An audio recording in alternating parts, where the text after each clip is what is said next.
आमे ए विधानसभा गृह विभाग दायित्व रे थिबा माननीय मुख्यमंत्री को गोटे प्रश्न पचारिथिलु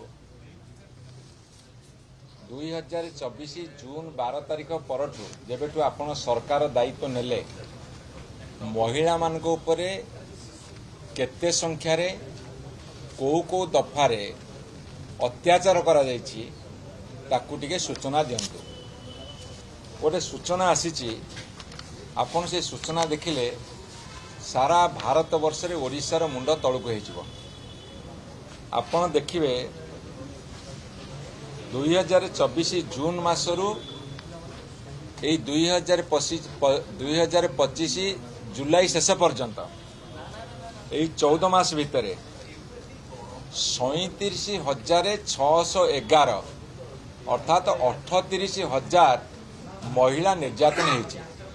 से बलात्कार अच्छी, रेप अच्छी, अटेम्प्ट टू रेप अच्छी, मोलेस्टेशन अच्छी एवं से आपणकर किडनैपिंग बा अपहरण अच्छी जो मानकर लापता, dowry suicide, dowry homicide, dowry torture ता साथी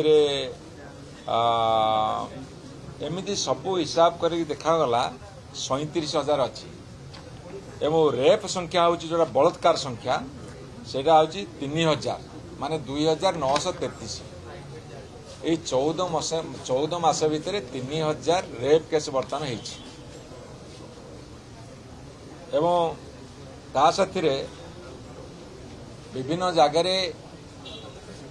महिला मानू दुर्व्यवहार प्रदर्शन करने 10,000 पाखापाखि एवं किडनैपिंग केस हूँ बर्तमान 8,000 उपरे माने 8,000 महिला बर्तमान ओडिशा रू कुआडे किडनैप हो गले तार खबर भी नहीं, लापता हो गले एवं डाउरी टर्चर और नॉन डाउरी टर्चर रे सी बर्तमान 12,000 पाखापाखि।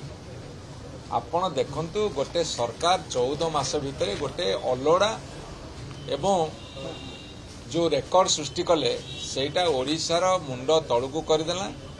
महिला माने असुरक्षित भाव में अच्छा घर गोड़ काढ़ी जावाक बर्तमान डर लगिलानी। तेणुकरी ए सरकार अपकर्म लज्जित होती आम निंदा करुचु, भर्सना करुचु। तुरंत ए सरकार पदक्षेप नियंतु, नहले चलई पारुना कही गादी छाड़तु।